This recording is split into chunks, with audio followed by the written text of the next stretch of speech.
Yo, what's good? It's your boy Towerfy, and today, we're not just talking power scaling. We're not talking feats. We're not even talking about who can solo your verse. No, we're talking about a man who defeated death, bent shadows to his will, and walked out of hell itself, dressed like he was headed to Fashion Week. This is the story of how Sung Jin-Woo became the drippiest, most aura-farming, screen-breaking character in all of anime and manhwa. Let's dive deep. Let's rewind. Back in Chapter 1, our boy Jin-Woo was a walking L, a certified C-rank punching bag. He was known in the guild as the world's weakest hunter. Basically, if an enemy had a pulse and could count to 10, Jin-Woo was dead meat. The man was rocking sweatshop gear, his weapon looked like a butter knife, and even goblins were hitting him with the bro, stay down energy. But then, the system came in like a skill issue patch update. And suddenly, our boy went from please don't hurt me to you're already dead and you don't know it yet. The glow up? Biblical. Level ups started raining. His stats broke the charts. He unlocked powers that made the in-game bosses cry in their dungeon. But you know what kept evolving even faster than his power? The drip. Let's get real. Most anime characters level up and maybe get a cool new outfit once or twice. Jin-Woo?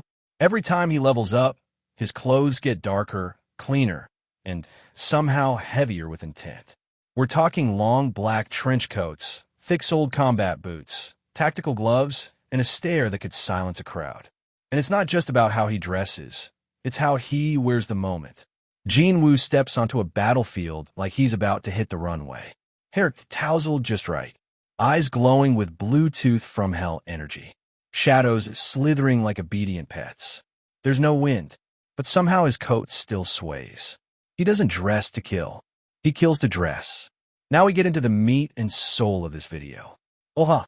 Jin-Woo's aura isn't just strong, it's an atmosphere. Characters walk into a room and feel him before they see him. Like the air density changes. They start sweating. Breathing gets hard.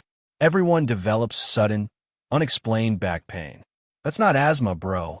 That's Jin-Woo's aura touching your lungs. And this man isn't just emitting aura. He's out here farming it, stockpiling it like end-of-the-world canned beans. Every kill, produce Dizoha. Every level up, plus 50 soul pressure. Every time someone talks back to him, and he silences them with one glare, produce Soul Point. He doesn't even need to fight anymore. He just stands there, and monsters start having flashbacks to fights they weren't even in. And let's not forget, he once walked into a room of international hunters, the top of the top, and had every single one of them feeling like they were back in high school, giving a book report naked. That's aura farming, on an international scale. Jin-Woo's drip doesn't stop with him. He got a shadow army, and they all dress like they're sponsored by a luxury brand from the underworld. You got Baru, the giant bug king with more grace than your mom's chandelier. Tusk, the demon mage who looks like he's constantly mid-spell and mid-vogue. Iron, tank unit built like a refrigerator with rage issues.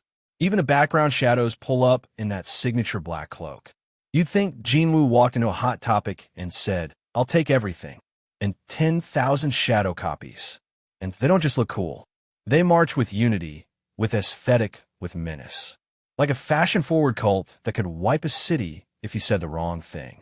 This is a man who got so much aura, even his minions dripped out by osmosis. Then we reach the Monarch arc, the real transformation. This isn't just Jin-Woo powered up. This is drip ascension. Everything goes black. The music slows. The entire world seems to hush. That's not suspense. That's the oxygen leaving your lungs because he turned the aura dial to max. His aura becomes visible, like smoke rising off a volcano. The shadows bend around him. The sky dims. And the audience, you, me, your cat, we all get goosebumps. You know someone's him when even the monsters start trembling the moment he opens his eyes. He's not fighting. He's not shouting. He's just walking forward. And the ground is deciding whether or not to stay solid. At this point, we gotta ask, can anyone even compete with Jin-Woo in terms of style, presence, and aura? You could line up every anime MC ever. Goku, Luffy, Naruto, Gojo, Asta, Ichigo, Denji, you name it. They'd all look cool, but they'd still be standing in his shadow. Jin-Woo made black and blue the most terrifying color combo in the world. He doesn't need a transformation sequence. He doesn't need a flashy chant.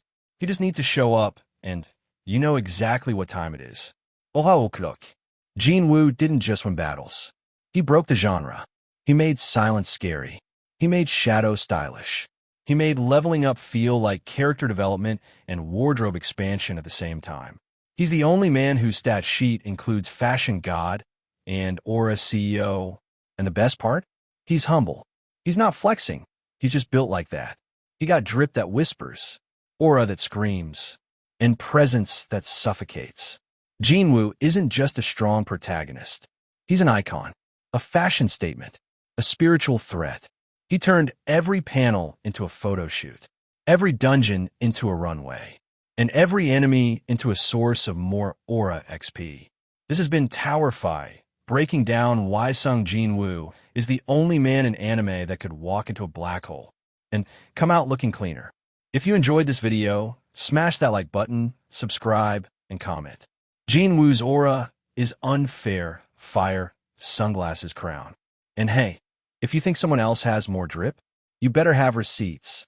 Because Jin-Woo's fashion comes with consequences. Stay dripped. Stay dangerous. Stay in the shadows. Peace. Let me know if you want a chapter timestamp breakdown for YouTube, a title/description, a short version for TikTok/shorts, a thumbnail caption or visual ideas.